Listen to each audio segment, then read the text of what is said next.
It is Friday, June 9th, 2023. This is another edition of Baseball Today. That is my man, Trevor Plouffe. I am Chris Rose, producer Dan along for the ride as well.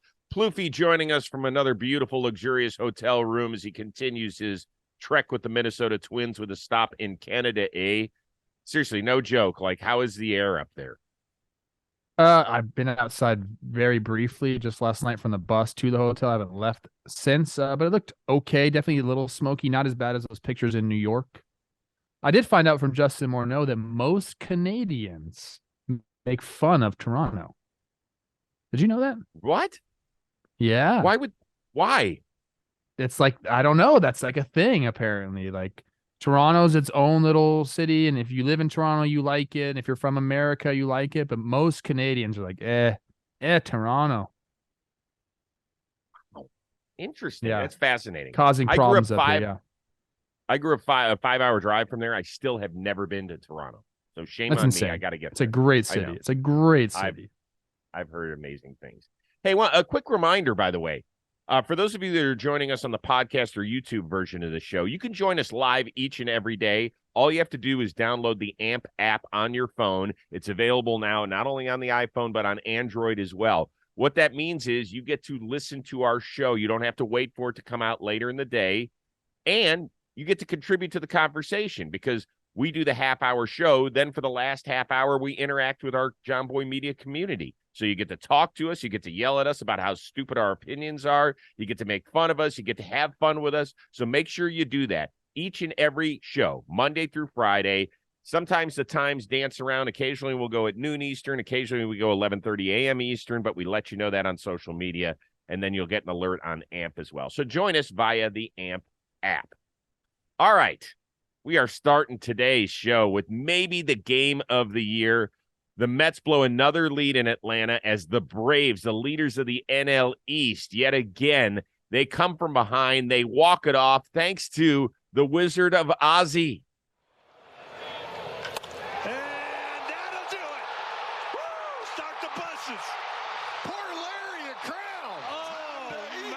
Oh, it's time to eat. That will do it. That was awesome. A great game, 13-10, back and forth. I know Mets fans are hating it. Braves fans are loving it. What's your biggest takeaway from the game and or the series?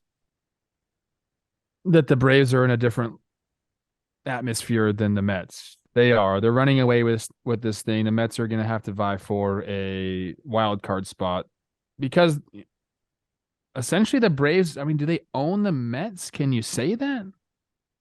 Well, I mean, if you look at their last two series in Atlanta, right, last year where it came down to a pair of 100-win teams and somebody was going to win the NL East and get a bye and the other team was going to have to go grind in the wild card, the Mets have now lost 6 huge games in a row down there. They're relentless, the Braves are. Up and down the lineup, they can beat you. We saw that throughout the series, whether it's, Sean Murphy doing his thing, d'Arnaud, Albies, Acuna, Michael Harris got it going with a bunt and then got, he started with a double and a homer. Like it's just up and down the lineup. Defensively, they look great too. I think what people are going to take away from this series, and I kind of want to talk about this a little bit, the Pete Alonso throw it again thing. And that was in the first game. Braves end up getting swept, or the Mets end up getting swept by the Braves. So there's like some bulletin board type stuff there. Do you use that as fuel? Here's what I'm going to say about that. I would have said the same thing if I was Pete Alonso. A lot of ball players would say the same thing. That is straight up like a competitive voice coming out of a dugout that happens to be hot mic'd. I promise you, all around the league, guys are talking like that. It's not that big of a deal. Throw it again. Sure, yeah, he hung 2 sliders. Throw it again. Let's go. That's stuff that's talked about in all dugouts, just happened to be a hot mic for him. And it looks bad, but in all reality, it's just not a big deal. So people are making that a big deal. They shouldn't make it a big deal. What you should make a big deal is just how good the Braves are in all facets. They've been able to do it. I mean, they won a game where Spencer Strider got rocked. Yeah. You come back and win that game, they're on a different level right now. So I sat down and thought about this a little bit after the game was over because I actually listened to both post-game shows of the regional networks. I have realized that the Braves pay players for what they're about to do. The Mets pay players for what they've done. And I'll admit it, like, I was super excited to see this Mets team and the $500 million squad. But man, if I am building a squad, I am doing it the way that Alex Anthopoulos has done it. I'm taking some chances on young guys because look at all the contracts they've handed out. Do you feel bad about any of the deals that the Braves have given? No, you're the only one that feels bad about the Acuna deal. In a good way. I feel bad for Acuna, not for the Braves, right? I feel terribly for Acuna. I feel great if I'm. I don't franchise. feel bad for Acuna. Well, I do because I still feel like he shortchanged himself $200 million. But that's not for this discussion. The other thing is that everybody wants to say, what is the matter with the Mets? They're 8.5 back. They get swept in Atlanta again. They're supposed to be one of the best teams that money can buy. I want to look at Atlanta last night. 9th inning, Ozuna goes down on a called strike. Not a great call, but he went down. They're down to Orlando Arcia, and then Michael Hare's the second, right? He's the second. He's not junior, I believe. Who's hitting under 200. So this is really up to Arcia. He gets a check swing. They say he didn't go. Then he hammers a 3-2 pitch, and Robertson basically collapses on the mound. I want to give all the credit to Orlando Arcia, who has been phenomenal this year. When you look at the lineup, he's the 10th guy you think about in a 9-person lineup. And he has done amazingly well, an OPS of over 860. He just has come up big time for them. He's played a solid defense. Beginning of the year, we thought it was going to be Vaughn Grissom or somebody else at short. He's been the answer. And I think that's just the way the Braves go about it, man. It's just kudos to them. Sometimes it's really easy to perform when you know that it's not all on you. Like, it takes so much pressure off these guys. If you have a lineup, I mean, I just saw it with the Rays. Like, no one in that lineup feels pressure because, hey, if I don't get the job done, somebody else can get the job done. And you see it with the Twins. Everyone feels pressure because nobody's getting the job done. So you feel like you have to do so much. And when you get these teams that can kind of rely on each other, it's a beautiful brand of baseball to watch. Okay, I got about a minute on this. As of the taping of this show, Pete Alonso hasn't been placed on the injured list. He's expected to be later today after taking the pitch from Charlie Morton. How dire is it for the Mets right now as they head into Pittsburgh? Well, obviously they need him, and I don't think Charlie hit him on purpose, or I hope not. I don't think he did. His reaction would say that he didn't. Yeah, I mean, they need him. Obviously, I mean, he's been the main part of that New York Mets offense. Okay, let's put it this way: if you had to put $1 on this, would you say the Mets will make the wild card or no? Yeah, $1. Yeah, I'll take the bet. What do you mean? How about $1 million? I just said on Talking Baseball, they're in my tier of good team that's going to be in contention for a wild card spot. There's a lot of teams that are kind of in the same boat as them. A lot of baseball left. So too. They'll have to figure things out. They're not winning the division. They're going to have to get a wild card spot. They'll be in contention. Philly's right behind them, though. All right. Let's talk about New York's other team. First time all year we get Yankees and Red Sox. The big TV networks out there that'll have Saturday and Sunday's games will still call it the best rivalry in baseball. But Nestor Cortez, who, by the way, just went on the injured list, begs to differ. The Yankees left-hander told FoxSports.com, quote, "It doesn't feel like what we have with Tampa now or with Toronto now. You could argue that the Red Sox haven't been who they really are the last couple of years." Do you agree with him? So rivalries to me are more for fans than anything, especially in modern day baseball. And I actually had a discussion about this with Dick Bremer as we were sitting in the Rays locker room or the Twins locker room in Tampa. There's a couple couches in there. One has the American League emblem on it. The other has the National League emblem on it. And we started talking about, how crazy it was that the only playoffs used to be the World Series. And he would say, yeah, and they hated each other. The All-Star game, American League, they wanted to beat the National League and vice versa. Mm-hmm. And it was a point of pride between the two leagues.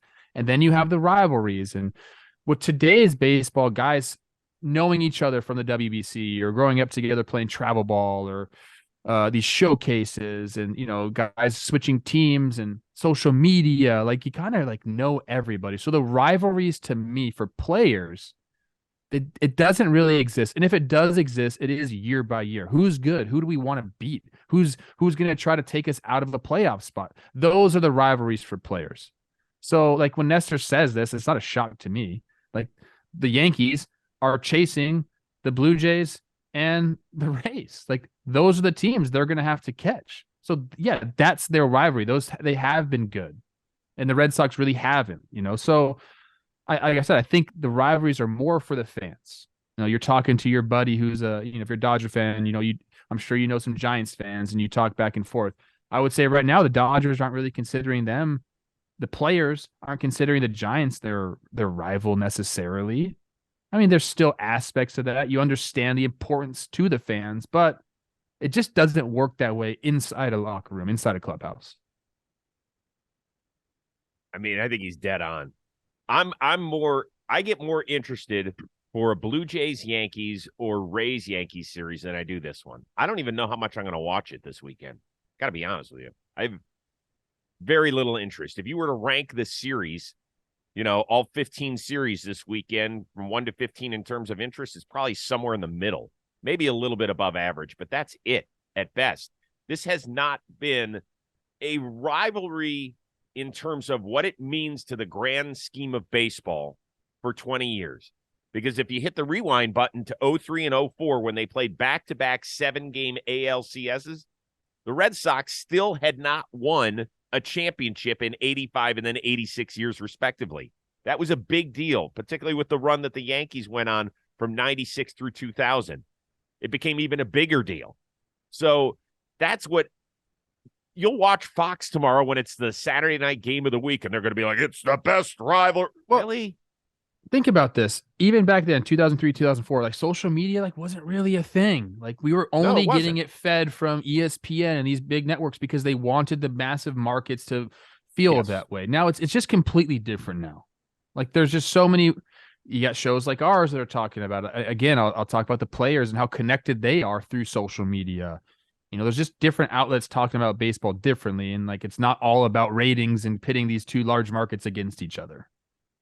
I know there's history there. I'm not foregoing the history there, but more teams make the playoffs than ever. And it's just, there's a lot of factors that go into this now. And I'm telling you right now, in clubhouses, like the rivalry stuff doesn't exist the way people want to make it exist.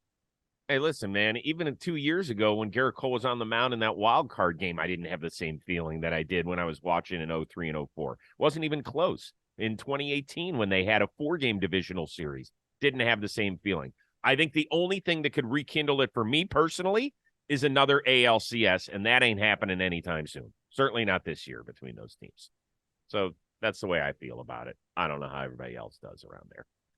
Hey, Fubo, do you know it's a streaming service with over 200 live channels of sports, movies, shows, and news? Yes. And Fubo is the streaming leader in what? Baseball coverage. With MLB.TV, MLB Network, other top sports networks, Fubo has the most baseball games that you can get without cable. Plus, with Fubo, you can stream all the action from game days anywhere, anytime, any device. So you got to get on the move. Your weekend going to be busy. You're good. Just take your device with you. Fubo's going to hook you up. Hey, once again, if you want to watch that oldest, most diehard rivalry in baseball, the Yankees and Red Sox, is Saturday on Fox, you can watch it on Fubo. Fubo has 55,000 live sporting events annually as well.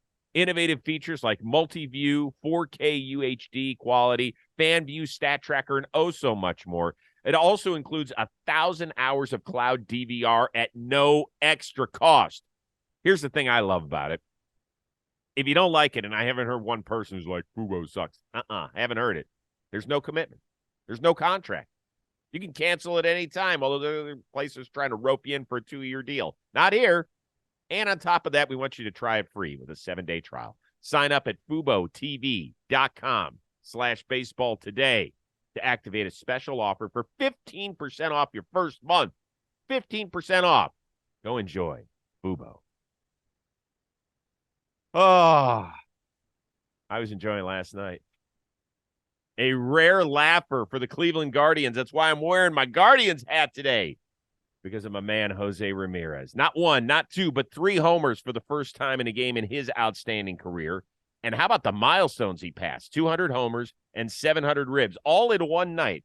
Pretty darn special. Oh, by the way, they also closed the gap to 1.5 games behind your Minnesota Twins. If Jose returns to his MVP form, does that give Cleveland the best shot to win baseball's worst division? It's going to take more than just Jose Ramirez. I mean, look, I love the 3-homer game. I love the milestones. I love that they had the laugher for you, but that's just not going to be enough, I don't think, to win this division. Because day in and day out, you can't rely on that. So other people have to go as well. Naylor had a good series, so he actually has the highest OPS plus on the team right now at 119. There's only 2 guys, him and Ramirez, that have an OPS plus over 100. But guys like Bell and guys like Kwan, like they have to get going as well, because that's just offensively 2 guys is not enough. You need to have them back doing their thing. And do I believe they're going to be in the hunt for the AL Central? Abso-freaking-lutely. And the White Sox might also join the party, Chris. It's going to be an interesting ride here for us in the AL Central, because none of these teams want to separate themselves. I mean, the Twins have been abysmal offensively. They have just been, it's been bad. And they've let the Guardians catch up. They've let the White Sox catch up. But to answer your question, no, he has to go, yes. But there needs to be more than just Jose Ramirez in that offense if they want to go ahead and take control of the AL Central. I mentioned the guys that need to do it, and will they do it? I mean, they're going to be better offensively. Is it going to be enough? We'll see. What team?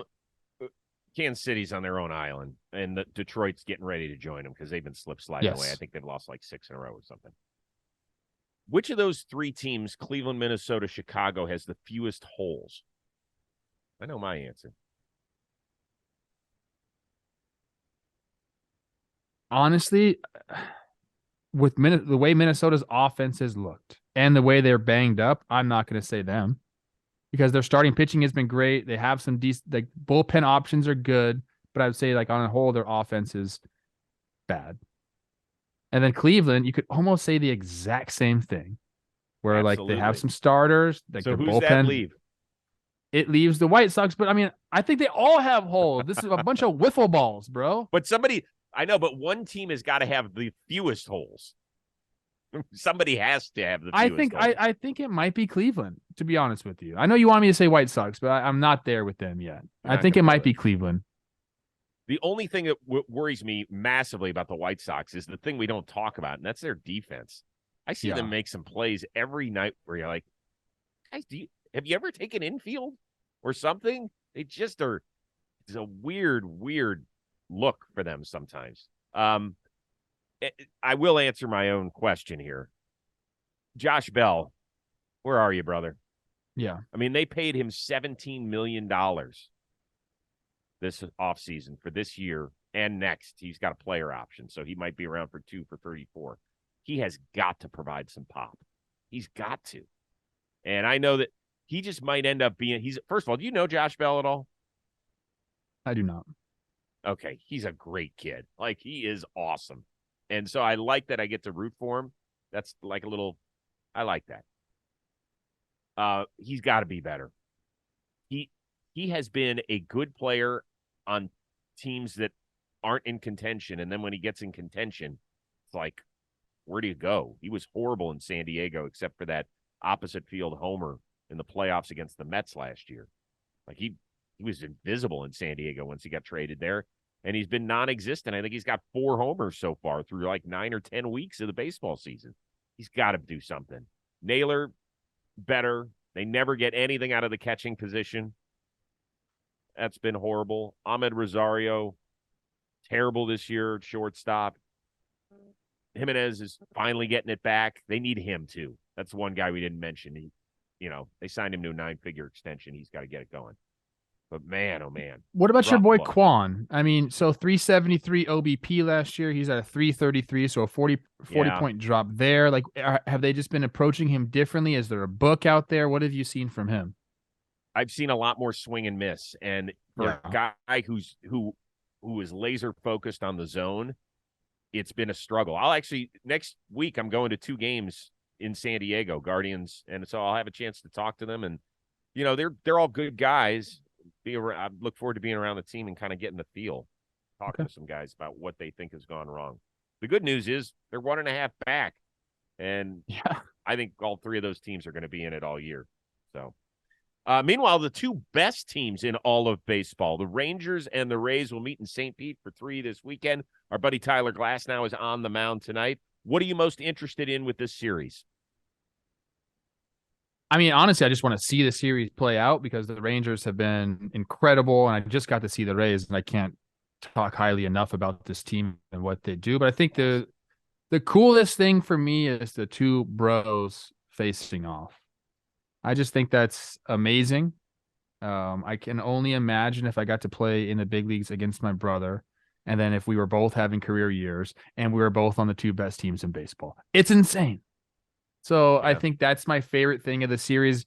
But again, I'll reiterate, this is just going to be, I hope, I mean, who knows what's going to happen, but I'm assuming it's just going to be 3 great games. Two, different types of offenses, the way they get it done, but maybe also pretty similar. The Rays offense to me is just so complete, but you could say the same thing about the Rangers. I mean, the 2 top offenses in baseball going at it. Plus, they still have pitching. I think it's the 2 best teams in baseball. Like, really, not just by record, but like the 2 best teams in baseball. Braves are on that level too, people. But then it's these 2. Yeah. So for me, I guess it's one person in particular that I'm really interested in is Nathan Eovaldi. Okay. He pitches Saturday. He has been unreal. His last 7 starts, how many runs do you think he's given up? Oh, I just gave this award. It's not many, bro. 7 starts. He's probably given up like 10 or something like that. 4. 4. Okay. I should have known that. 4. A lot of ones and zeros. Yeah. Yeah. And I think 3 were in one game. I mean, it's ridiculous what he has done. Now, the person who wants to just throw haterade on him will say, okay, well, this year he has faced Oakland, Kansas City twice, the Yankees without Aaron Judge, Detroit, the Cubs, Seattle, who's all swing and miss, the Angels. I'm like, I don't care who he's facing. But he's facing the number 1 OPS team in baseball, the number 1 home run hitting team, the number 1 stolen base club, number 2 in runs scored behind his own team, the Texas Rangers. I get it. Good. Let's see what he's. That's why I want to watch. I want to see if he could shove again. So I don't ever blame somebody for who he can only control. He's not sitting there saying, can we manipulate the rotation so I can go against Kansas City twice this year? He doesn't give a shit. He goes, give me the ball and I'll go beat him. And that's what he's done. And he's been the best signing of anybody this offseason. Gonna be incredible. I'll be glued to it. Think about that. Like, if we were to tell you, in the preseason, hey, Rangers, Rays, 2 best records in baseball going at it, you're going to be enthralled with this series. I'd be like, no, it wouldn't be, bro. Here we are, and you better be watching this series. And as far as the Josh Lowe, Nathaniel Lowe, I talked to Nathaniel on the Rose rotation about this, the first time they're ever squaring off against one another. Remember, they came out in the same draft class. Nathaniel was coming out of Mississippi State. Josh was a highly touted prospect out of the state of Georgia as a high schooler. And they were, in the organization together for a while, and then Nathaniel gets traded. And so he said this is going to be a lot of fun. We'll put that clip out today, I'm sure, because it's such a rarity, and it's really cool. Crazy. I love it. Hey, I want to welcome everybody to the world of sports cards reimagined. So whether you're a brand new collector, that would be somebody like me, or a guy that has shoe boxes full of cards in your attic, that would be somebody like Plouffe. The Sports Card Investor app will completely change the way that you buy, sell, and collect. You can jumpstart your collection by finding the best prices on cards of your favorite players, helping you build a one-of-a-kind collection and save some dough as well.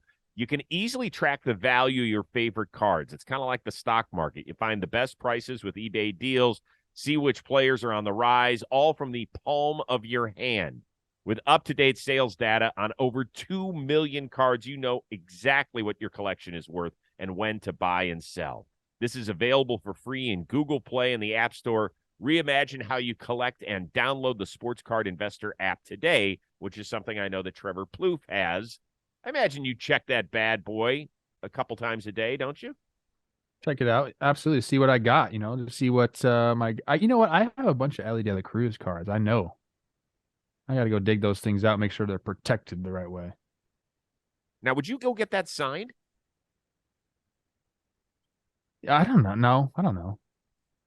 I mean, how much you got to help me out here. How much Okay. does his signature increase the value of a card? I have no idea. Sometimes people don't like external new signatures on a card because it's hard to get it like authenticated, and then that's why I asked. So people think differently of it. So I told you the other day, I was talking with Josh Donaldson when I was out at Dodger Stadium. He says he has one of the most extensive card collections of anyone. And he does a bunch of different sports too, yeah. That's what he said. He does a ton of different sports. Mm-hmm. I was fascinated by it. He told me some dollar figures that are attached to the thing. Well, he's rich, bro. I know. I know. Rich. And he's richer. He's richer because of this. So go download that. All right. I questioned myself whether or not I should put this in as the last topic of the show. I had somebody from Cleveland beg me not to put Sir Yacht's first pitch yesterday. He's a social media influencer. I hate ripping on guys from Cleveland, but obviously it was staged. Did you even laugh one bit at this? Yes or no? Not really. But I will say, he did go all out for it, and throwing the ball, not just falling, but throwing the ball as he fell was a nice touch to it. Mm-hmm. But I don't like when people stage things. I don't. I like when things are real. I don't think 50 Cent staged his throw and how bad that was. I think that's hands down more funny than what I just saw there.